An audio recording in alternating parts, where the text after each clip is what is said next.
현재 미국 부동산 시장에서 가장 예민한 주제는 모기지 금리입니다.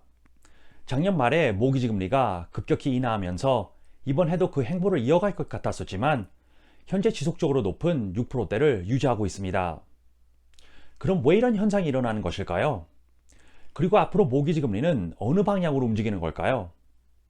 오늘 이것과 현재 부동산 시장에서 일어나는 다른 중요한 요점들에 대해 알아보도록 하겠습니다.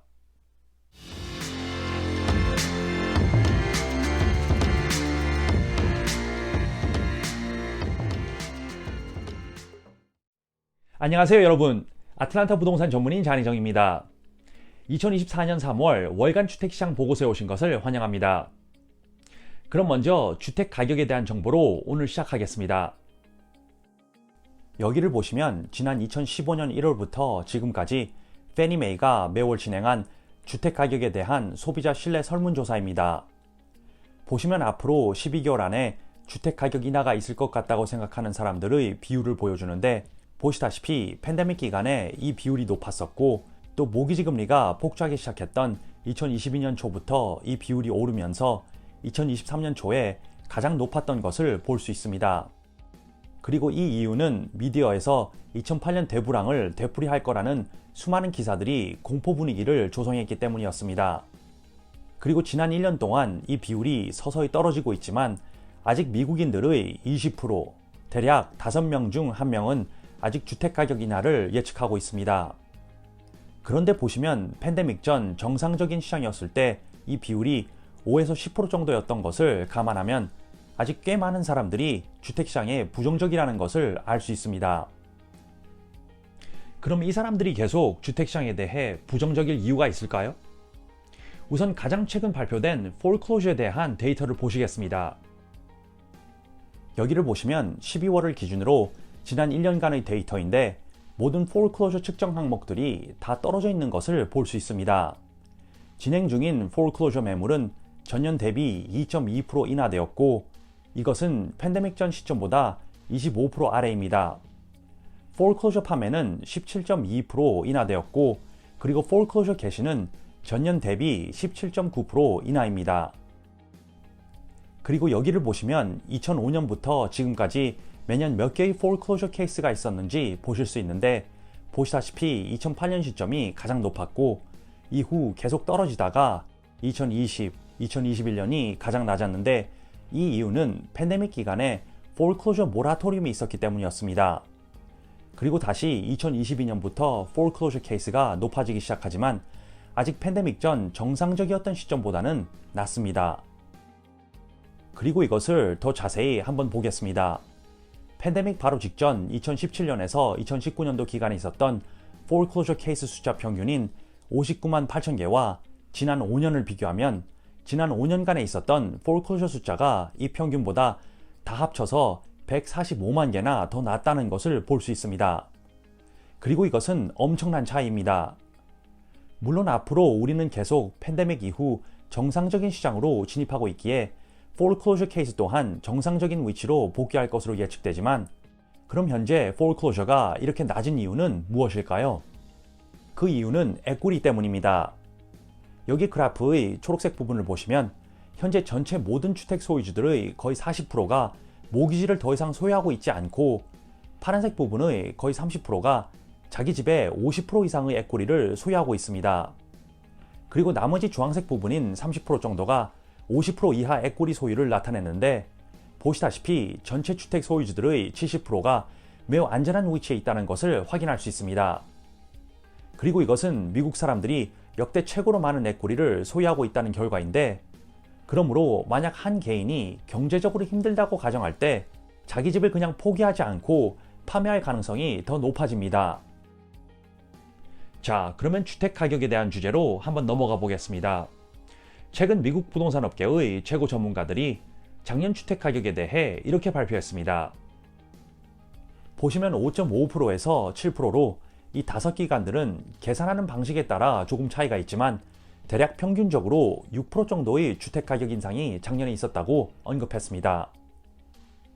그리고 이것을 지난 1980년부터 지금까지 43년간의 매년 주택 가격 인상률과 비교해 보겠습니다. 보시면 2008년에 13%까지의 주택 가격 인하가 있었고 2021년에는 17%가 넘는 주택 가격 인상이 있었던 것을 볼 수 있는데 작년에 이 43년간의 평균 인상률인 4.86%보다 높은 6% 정도의 인상이 있었던 것을 확인할 수 있습니다. 그리고 미국 20개 대도시별로 작년 주택 가격 변화를 보면 모두 다 인상한 것을 볼 수 있습니다. 그리고 우리 아틀란타는 20개 대도시 평균 인상률인 5.55%보다 높은 6.3%를 기록하고 있는 것을 확인할 수 있는데 이것을 다시 주별로 보면 이렇습니다. 보시면 색상이 어두울수록 인상률이 더 높았던 지역인데 가장 높은 인상률을 겪었던 지역은 동부 지역에서 특히 북동부 지역이었던 것을 볼 수 있습니다. 그리고 워싱턴 DC와 하와이 지역만 제외한 모든 지역에 인상이 있었는데 하와이주는 작년에 큰 산불로 인해 수많은 건물들과 주택들이 겪었던 피해 때문에 주택 가격 인하가 있었습니다. 그러나 미국 모든 주들의 작년 평균 인상률은 6.5%였습니다. 자, 그러면 이번 해와 앞으로의 주택 가격 인상률은 어떻게 될까요? 전문가들이 어떻게 예측하는지 한번 보시겠습니다. 여기 골드맨삭스와 6개 부동산 전문 기관들이 이번에 주택 가격 인상률이 어떻게 될지 최근 발표한 예측입니다.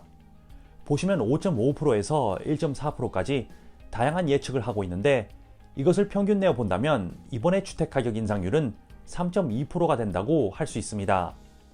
그런데 여기서 중요한 것은 이 모든 전문 기관들이 자신들의 원래 예측을 거의 다 수정했다는 것입니다. 여기 가운데 숫자들을 보면 이 숫자들은 작년 11월에 이 기관들이 예측한 2024년 주택 가격 예측이지만 오른쪽 숫자들을 보면 최근 다시 예측한 인상률 예측입니다. 그리고 보시다시피 거의 다 더 큰 예측률로 수정한 것을 볼 수 있습니다. 이 모든 기관들은 이번에 주택 가격 인상률에 대해 매우 긍정적이라는 것을 알 수 있는데 그러면 앞으로 더 먼 미래는 어떻게 예측하고 있을까요? 여기 HPES에서 최근 이번에 1분기에 발표한 주택가격 기대 설문조사를 보시겠습니다. 이것은 업계 및 학계 전반에 걸쳐 100명 이상의 주택시장 전문가들을 대상으로 향후 5년 동안 전국 주택가격 비율 변화에 대해 예측한 것입니다. 보시면 이번 해는 3.78% 인상률을 예측하고 있고 앞으로 계속 이와 비슷한 인상률이 매년 있을 것이라고 예측하고 있는데 이 숫자를 그대로 에quity gain으로 바꿔보면 이렇습니다.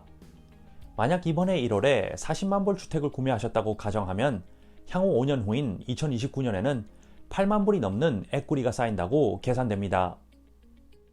자, 그럼 오늘 가장 중요한 주제인 모기지 금리에 대해 이야기해 보겠습니다. 매우 중요한 주제인 만큼 지금부터 주목해 주시길 바랍니다. 우선 먼저 모기지 금리가 어떻게 계산되는지 설명해 드리겠습니다. 여기를 보시면 제가 예전에도 몇 번 보여드렸던 그래프인데 보시면 1972년부터 지금까지 지난 50년간의 30년 모기지 고정금리와 10년 국채 수익률의 변화를 보실 수 있습니다. 그리고 이 둘은 언제나 같이 움직이고 있는 것을 확인할 수 있는데 이 둘의 차이는 지난 50년 평균 1.72%였었습니다. 그러나 지금 이 차이는 평균보다 1% 정도 더 높은 2.89%를 기록하고 있습니다. 그러므로 3월 1일 기준으로 10년 국채 수익률을 나타내는 파란색 그래프는 4.21%이고 거기에 오렌지색으로 나타내는 국채 수익률과 모기지 고정금리의 차이인 2.89%가 합산되면서 드디어 30년 고정 모기지 금리인 7.1%가 정해지는 것입니다. 그리고 둘의 차이를 나타내는 오렌지색 그래프는 비율이 높아졌다, 낮아졌다 하는데 여기에 영향을 미치는 요소는 쉽게 설명드리면 경제가 얼마나 안정적이냐에 있습니다. 그리고 현재 경제는 아직 불확실한 요소들이 있고 인플레이션이 아직 끝나지 않은 상태에 우리는 머물고 있기 때문에 오렌지색 그래프의 비율이 높은 것입니다. 그런데 어떻게 보면 우리는 현재 인플레이션에서 많이 회복한 상태이고 이제 연준이 기준금리를 낮춰도 되지 않냐고 질문할 수도 있겠지만 지금 연준이 그러지 않는 중요한 이유가 있습니다.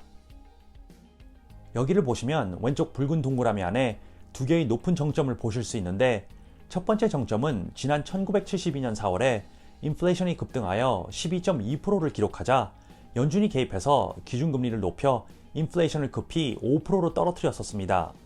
그리고 이 정도면 됐다고 판단하여 기준금리를 낮추자 인플레이션이 1977년 7월에 다시 폭주하기 시작합니다. 그리고 이번에는 더 높은 14.6%를 기록했습니다. 그리고 지금 연준은 이 실수를 다시 되풀이하고 싶지 않기 때문에 고집스럽게도 인플레이션이 2%에 도달할 때까지 기준금리를 붙잡고 있는 것입니다. 그리고 현재 우리는 2023년 1월에 인플레이션이 가장 높았던 8.9%에서 지금 많이 떨어져 3.1%를 기록하고 있습니다. 그리고 더 자세히 현재 인플레이션 상황을 보면 이렇습니다. 2022년 중순부터 2023년 중순까지 1년간 인플레이션이 계속 떨어졌었고 드디어 연준의 표적인 별표가 있는 2%까지 떨어지는 듯 했지만 인플레이션은 그리 호락호락하지 않았습니다. 현재 3%대에 머물면서 위아래로 움직이고 있는데 어쨌든 이런 이유 때문에 아직 기준금리가 떨어지지 않은 것이고 그렇기 때문에 모기지 금리도 아직 높은 위치에 머물면서 5%대로 진입하지 못하고 있는 것입니다. 현재 어떤 전문가들은 연준이 전체 고용 경제와 낮고 안정적인 인플레이션의 이중 목표를 거의 다 달성했기 때문에 금리 인하를 이제 해야 한다고 언급하면서 이것을 너무 오래 기다리면 다른 정책 실수로 이어질 수 있다고 경고하고 있습니다. 어쨌든 그리 멀지 않았습니다. 앞으로 인플레이션은 계속 떨어져서 연준이 바라는 2%가 될 것이고 이것으로 인해 기준금리도 떨어지면서 모기지 금리는 드디어 5%대로 진입하게 될 것입니다. 그리고 제가 몇 달 전부터 계속 말씀드렸듯이 이렇게 되면 주택시장에는 엄청난 움직임이 있을 것입니다. 제가 오늘 전해드린 정보를 통해 미리 준비하시고 현명한 부동산 선택을 하시길 바랍니다. 그럼 다음 달에도 중요한 최근 정보로 다시 찾아뵙겠습니다. 안녕히 계세요.